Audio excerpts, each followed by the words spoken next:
आज के इस वीडियो लेक्चर में हम Boltzmann probability distribution of A canonical ensemble के बारे में पढ़ेंगे। हमें पता है किसी भी कैनोनिकल एंसेंबल में temperature, volume and number of particles जो हैं वो कांस्टेंट होते हैं, जबकि एनर्जी जो है वो एक्सचेंज हो सकती है एंसेंबल के सिस्टम्स के दरमियान। हम फ़र्ज़ करते हैं कि हमारे पास n नंबर ऑफ सिस्टम है। कितने हैं? n नंबर ऑफ सिस्टम है हमारे पास। नंबर ऑफ सिस्टम, अब ये आप डायग्राम में भी देख सकते हैं। हमारे पास 1 2 3 और फिर उसके बाद कोई हमारे पास a-1 a और a+ सिस्टम है ये, और फिर n में n-2 n-1 और n, यानी हमारे पास टोटल जो सिस्टम है n है। अब चूंकि ये कैनोनिकल एंसेंबल है, इसके ये जो सिस्टम्स हैं ये आपस में एनर्जी एक्सचेंज कर सकते हैं। अब हम इनमें से किसी एक सिस्टम को सपोज करते हैं कि ये हमारा जो है वो सिस्टम है जिसके ऊपर हमने जिसकी प्रोबेबिलिटी डिस्ट्रीब्यूशन हमने चेक करनी है, और वो है A। हम यहाँ पर सिस्टम ए कंसीडर करते हैं, सिस्टम ए को हम कंसीडर करते हैं। तो अब इसमें अगर हम सिस्टम ए को कंसीडर करेंगे तो जो बाकी सिस्टम हैं, जैसे ये सिस्टम है, ये है, ये है, ये है, ये है, ये है, ये है, ये है, ये है, ये है, और कोई भी जितने भी सिस्टम्स हैं जो यहाँ पर एक डायग्राम में शो हो रहे हैं, ये तो चूंकि n सिस्टम्स हैं तो n तो यहाँ पर मैंने नहीं सारे शो किए, लेकिन जितने हुए हैं वो सारे सिस्टम जो हैं वो हीट बाथ कहलाएंगे।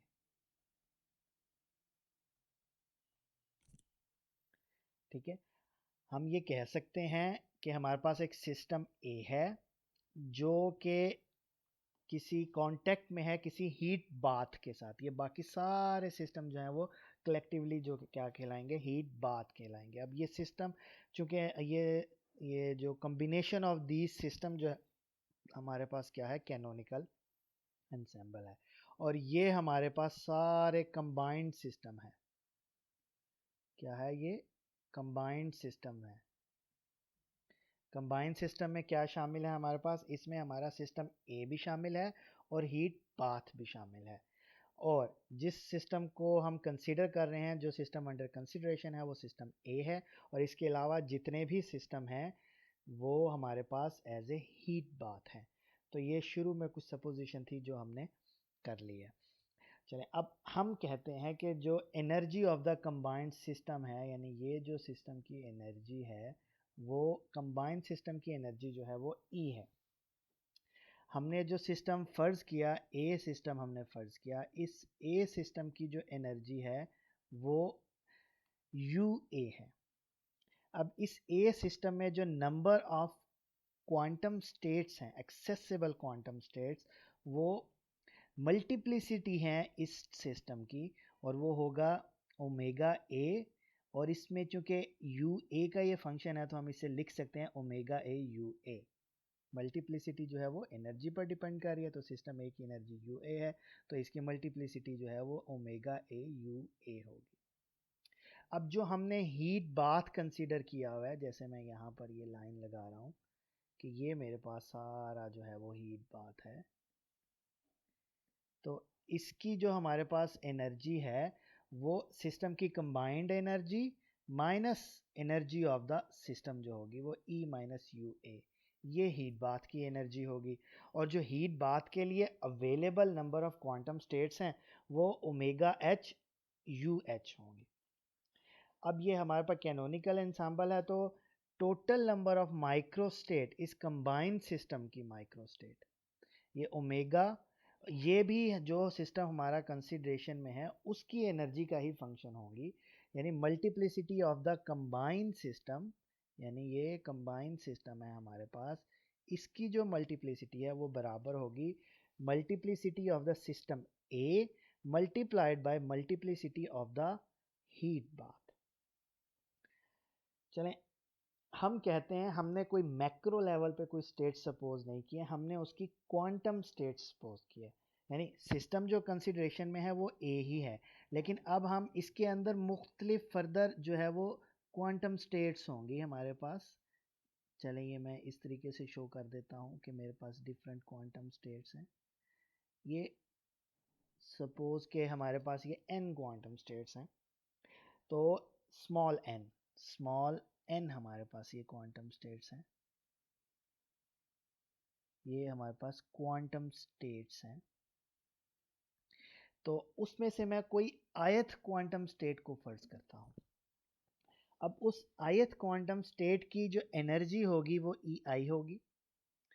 अब उस आयत क्वांटम स्टेट की जो एक्सेसिबल क्वांटम स्टेट होगी वो एक ही होगी, यानी कि वही आयत स्टेट ही एक्चुअली एक्सेसिबल क्वांटम स्टेट है, तो उसकी जो आपके पास मल्टीप्लिसिटी आएगी वो 1 आएगी। अब चूंकि हमने ith क्वांटम स्टेट को सपोज किया है, तो energy of the heat bath अब की बार क्या हो जाएगी, वो कंबाइंड सिस्टम की energy minus the ith quantum state energy हो जाएगी। और quantum state of the heat bath क्या हो जाएगी, वो again omega H U H के फंक्शन के साथ होगी। और अब की बार जो हम यू एच लेंगे वो ये वाली यू एच लेंगे। अगर हम अब कंबाइंड सिस्टम की मल्टीप्लिसिटी देखते हैं अपने, तो वो अगेन ith क्वांटम स्टेट की एनर्जी का ही फंक्शन होगी, ये कंबाइंड सिस्टम की मल्टीप्लिसिटी जो कि बराबर होगी ओमेगा ए सिस्टम ए की ith स्टेट की multiplicity multiplied by multiplicity of the heat bath. अब हमें पता है कि जो multiplicity of the ith quantum state है वो 1 है, यहाँ पर हमने 1, तो हम इसको 1 कर देंगे, ये 1 आ गया। तो हमारे पास कंबाइंड सिस्टम की जो मल्टीप्लिसिटी आ रही है, ये देखें ये किसके इक्वल आ रही है, ये हीट बाथ की मल्टीप्लिसिटी के इक्वल आ गई है। तो ये एक इम्पोर्टेंट रिजल्ट है, आपने इसको मेमोराइज कर लें, ये हम नेक्स्ट यूज़ करेंगे। और ये अब यहाँ पर आपने ये जहन में रखना है, ये जो UH है वो ये है और ये जो UH है वो ये है। चलें अब हम डेफिनेशन देखते हैं, टेम्परेचर की डेफिनेशन लेते हैं किसी भी एक कैनोनिकल एंसेंबल के लिए। कैनोनिकल एंसेंबल के लिए जो टेम्परेचर की डेफिनेशन है वो ये है कि कांस्टेंट वॉल्यूम के ऊपर partial derivative of natural logarithm of the multiplicity of the heat bath divided by the partial UH energy of the heat bath.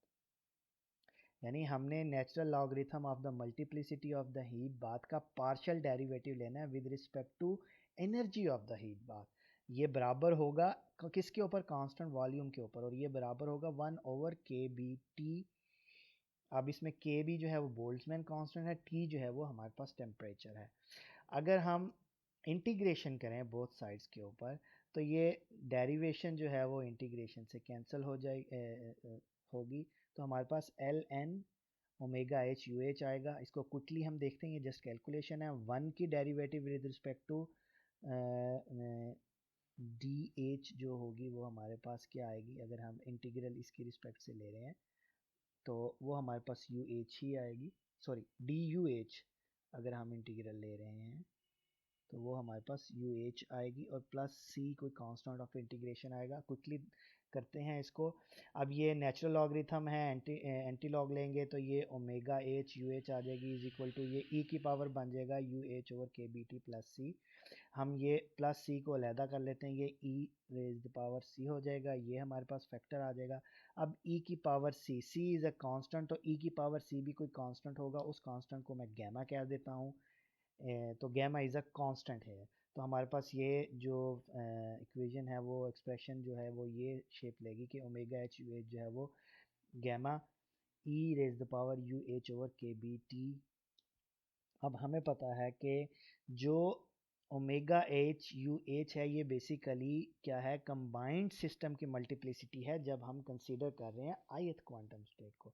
तो हम इसके साथ रिप्लेस कर सकते हैं। तो यहाँ पर हमारे पास लेफ्ट हैंड साइड जो बन जाएगी वो omega EI is equal to gamma.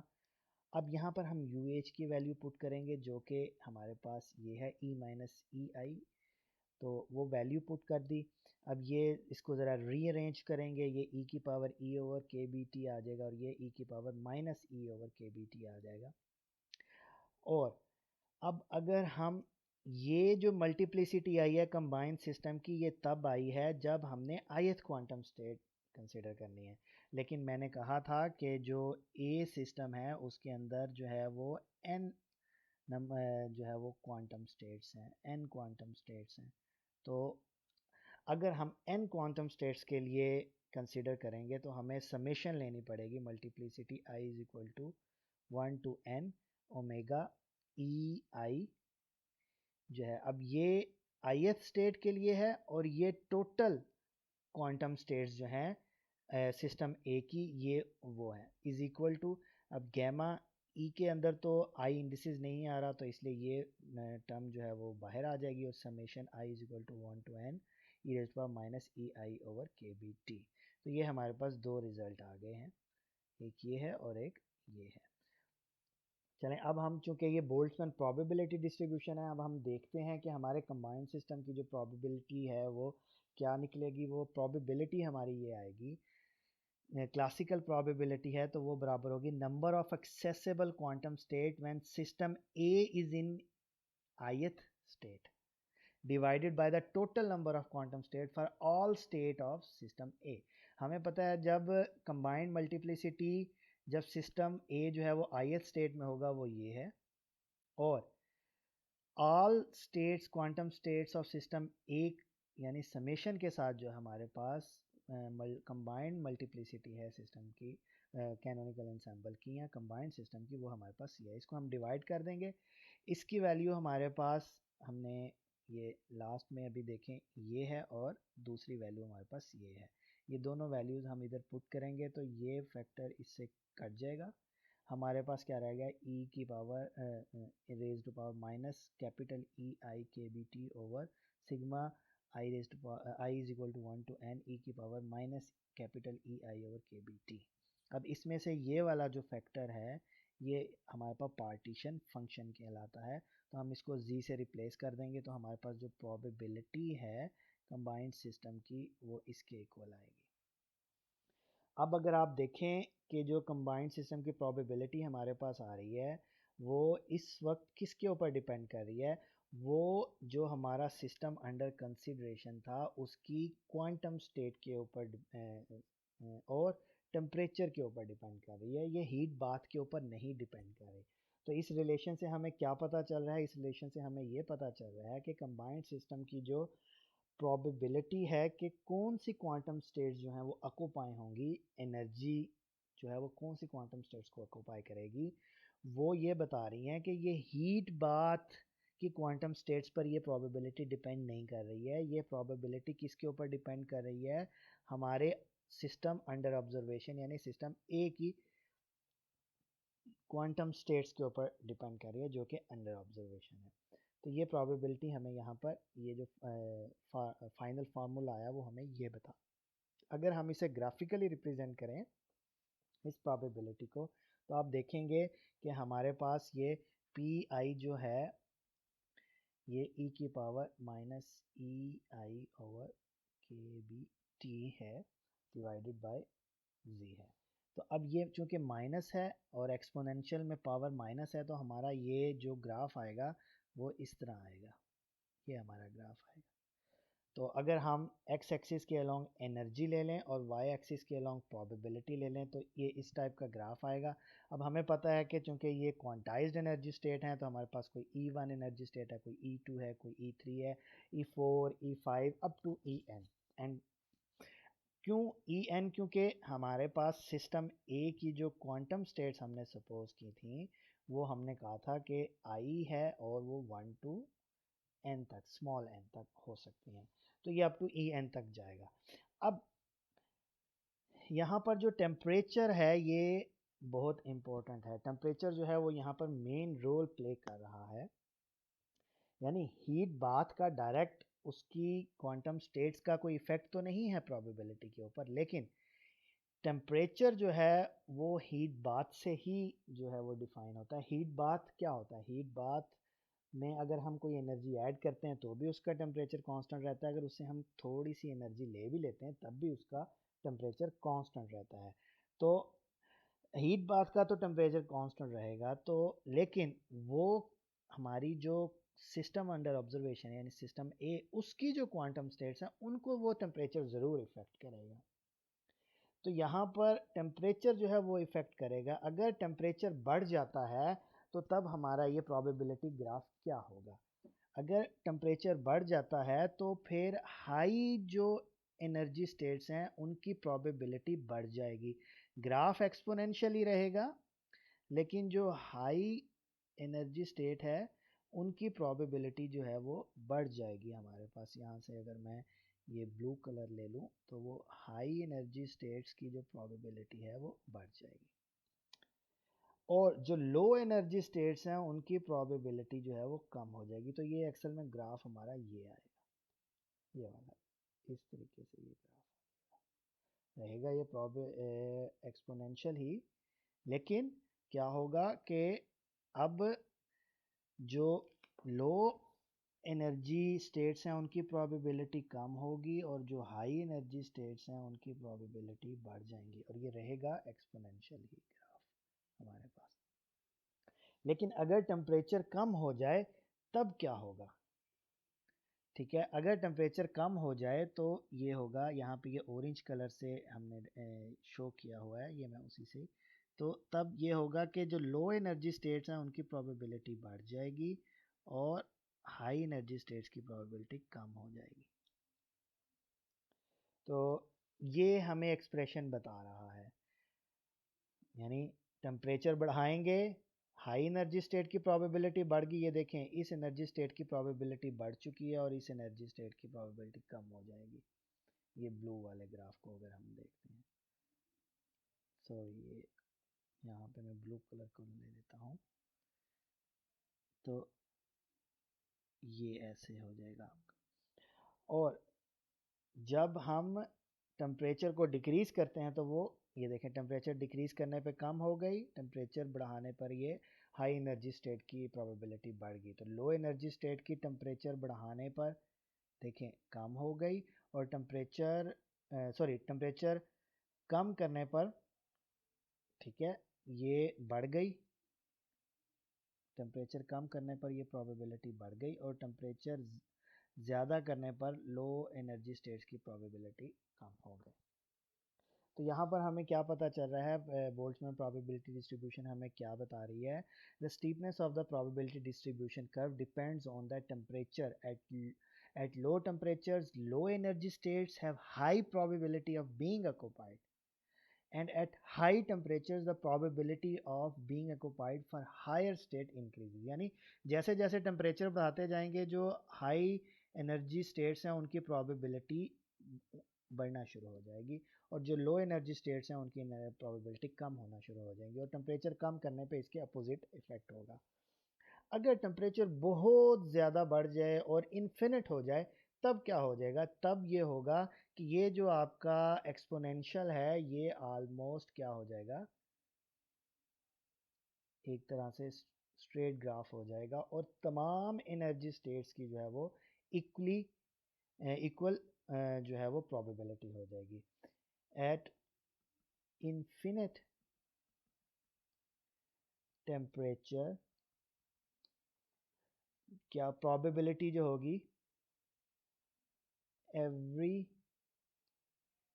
Quantum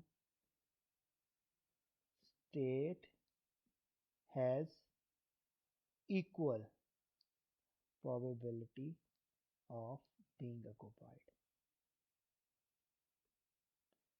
तो ये था जी हमारा बोल्ट्जमैन प्रोबेबिलिटी डिस्ट्रीब्यूशन। उम्मीद है कि आपको समझ आ चुकी होगी।